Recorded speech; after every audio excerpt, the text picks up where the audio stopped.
بسم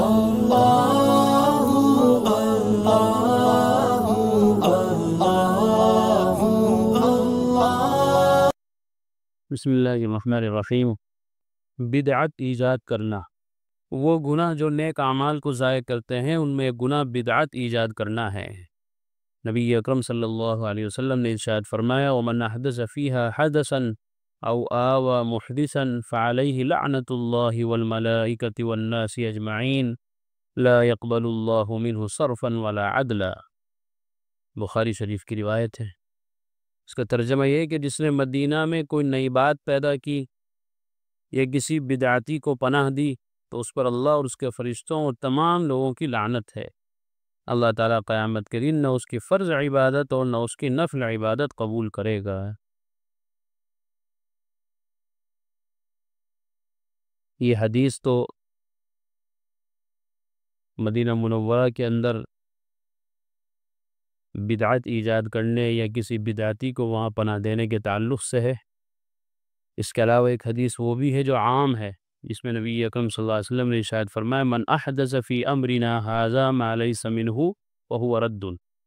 اس نے ہمارے دین کے اندر، میری شریعت کے اندر کوئی نئی بات ایجاد کی، کوئی بدعت ایجاد کی تو وہ مردود ہے، وہ چیز بھی مردود ہے، مقبول نہیں، اس کو قبول نہیں کیا جائے گا، رد کر دیا جائے گا اس کو، اور جس نے یہ کام کیا ہے وہ بھی مقبول نہیں ہے، وہ بھی مردود ہے اللہ کی نظر میں۔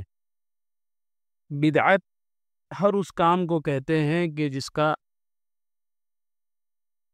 تعلق قرآن و حدیث میں یا نبی اکرم صلی اللہ علیہ وسلم سے قرآن و سنت کے اندر اس کا بیان نہ ہوا ہو۔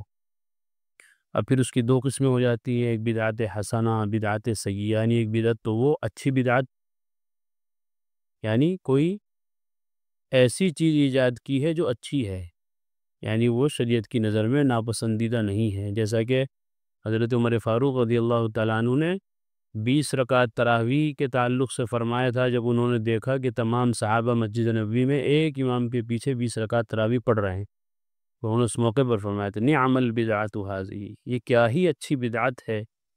تو یہاں بدعت سے مراد بدعت حسنہ، اچھی چیز ایجاد کرنا۔ اب جیسے یہ ہم کتاب پڑھ رہے ہیں عصر کی نماز کے بعد، تو آپ کہنے لگ جائے نہ کہ قرآن میں آیا نہ حدیث میں آیا کہ عصر کے بعد کتاب پڑھنی چاہیے اور عصر کے بعد اللہ کا ذکر اس طرح بیٹھ کے کرنا چاہیے، کہیں بھی نہیں آیا۔ تو یہ بدعت ہے، لیکن بدعت حسنہ ایسی بدعت ہے کہ جو پسندیدہ ہے، یہ ایسا کام ہے کہ جو اللہ تعالیٰ کی نظر میں پسندیدہ ہے، اچھا ہے۔ اور ایک بدعت ہوتی ہے بدعت سیئہ، بری بدعت، جس کے بارے میں یہاں حدیث شریف میں آیا ہے، اور وہ حدیث میں نے بھی جو پڑھ کے سنائی کہ جس نے دین کے اندر کوئی نئی بات ایجاد کی تو وہ بات بھی مردود ہے اور وہ بات ایجاد کرنے والا بھی مردود ہے۔ اس بدعت سے مراد بدعت سیئہ، کوئی بری بات ایجاد کر دی، کوئی برا کام شروع کر دیا، جی، جیسے عید میلاد النبی منانا، اللہ کے نبی صلی اللہ علیہ وسلم کے ولادت کے دن خوشی منانا، عید منانا، تو یہ بدعت ہے، بدعت سیئہ ہے، بری بدعت ہے، اس لیے کہ اس کا تعلق نہ نبی اکرم صلی اللہ علیہ وسلم کے زمانے میں تھا، اور نہ چیز دور صحابہ میں تھی، اور نہ صحابہ کے بعد تابعین میں تھی۔ تو پتہ چلا وہ چیز جو خیر القرون میں نبی اکرم صلی اللہ علیہ وسلم، حضرات صحابہ، تابعین، طبع تابعین کے زمانے میں جو چیز دین سمجھ کے نہیں انجام دی گئی، اب کوئی اگر اس کو دین سمجھ کے انجام دے گا تو وہ بدعت سیئہ ہے۔ ایسے ہی یہ محرم کے اندر جلوس نکالنا، ماتم کرنا، تعزیے نکالنا، اور اسی طرح کی مجلسیں منعقد کرنا، اور کربلا کے شہداؤں کے لیے ایصال ثواب کا اہتمام کرنا، یہ ساری چیزیں وہ ہیں کہ جن کا تعلق نبی اکرم صلی اللہ علیہ وسلم، حضرات صحابہ، تابعین، طبع تابعین کے زمانے میں نہیں تھا، بلکہ خود حضرت حسین رضی اللہ تعالیٰ عنہ کی شہادت کے 300 سال کے بعد یہ ساری چیزیں شروع ہوئی، 300 سال کے بعد شروع ہوئی۔ خود واقعہ کربلا نبی اکرم صلی اللہ علیہ وسلم کے وصال سے 58، 59، 60 سال بعد پیش آیا ہے، تو ظاہر سی بات ہے کہ جب وہ آیا ہی آپ کے وصال کے 60 سال بعد پیش، تو آپ کے زمانے میں تو اس طرح کی چیزوں کا ہونا کوئی مطلب ہی نہیں بیٹھتا۔ لیکن خود حضرت حسین اور ان کی آل و اولاد اور ان کے بعد کے تمام صلحاء اہل اللہ، ان سے محبت کرنے والے لوگ، ان میں سے کسی نے بھی 300 سال تک کوئی ایسا کام انجام نہیں دیا جو آج دیا جا رہا ہے۔ پتہ یہ چلا کہ یہ سب چیزیں بدعات ہیں، رسوم و رواج ہے، دین کے اندر اضافہ ہے، زیادتی ہے۔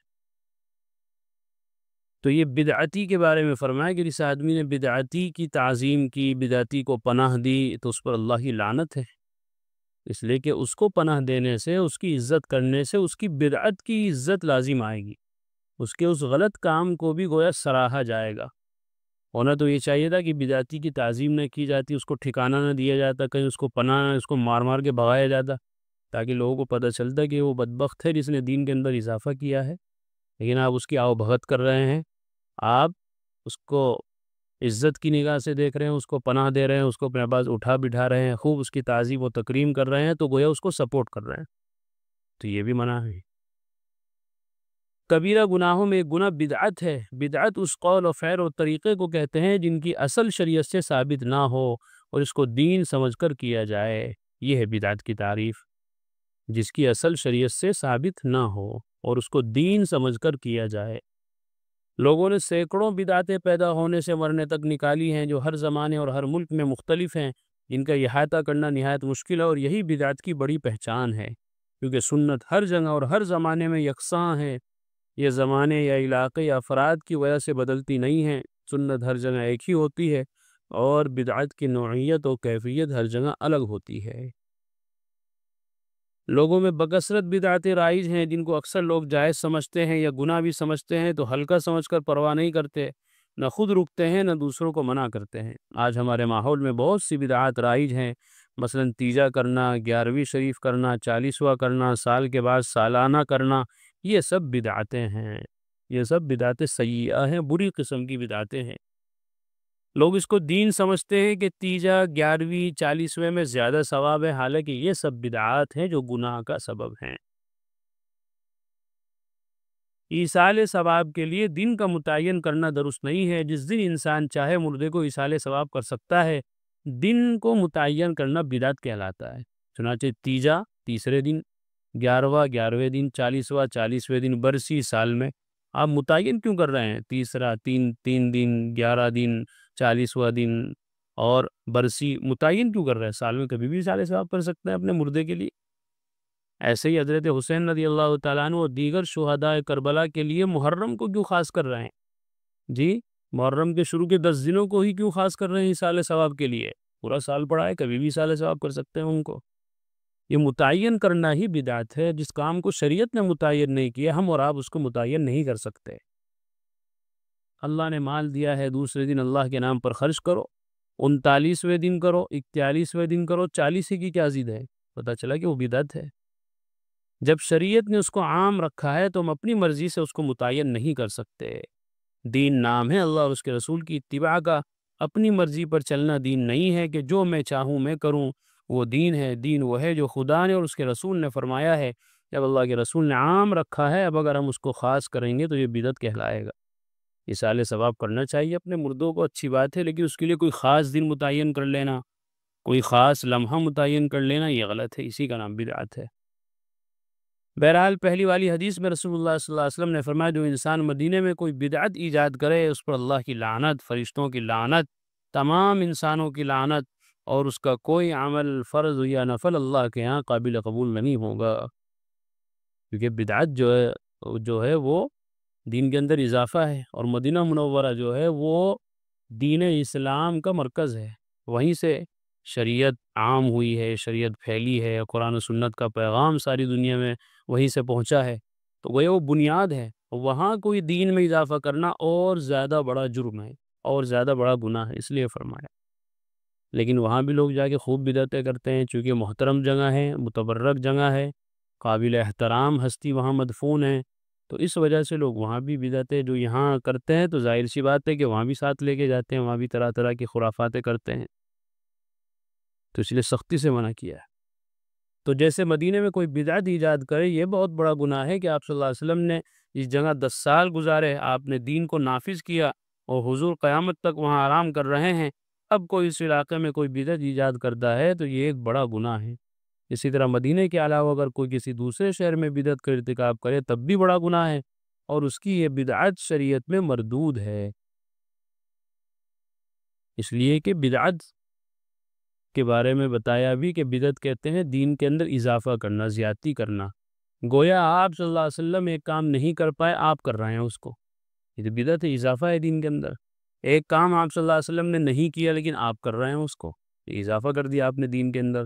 اور گویا رسول اکرم صلی اللہ علیہ وسلم نے اپنی ذمہ داری ادا نہیں کی، کچھ کام آپ سے رہ گئے تھے کرنے، اب آپ ان کو پورا کر رہے ہیں، یہ سمجھ میں آئے گا، یہ اور اعلیٰ درجے کی گستاخی ہے۔ آپ صلی اللہ علیہ وسلم نے ارشاد فرمایا من احدث فی امرنا ھذا ما لیس فیہ فہو رد۔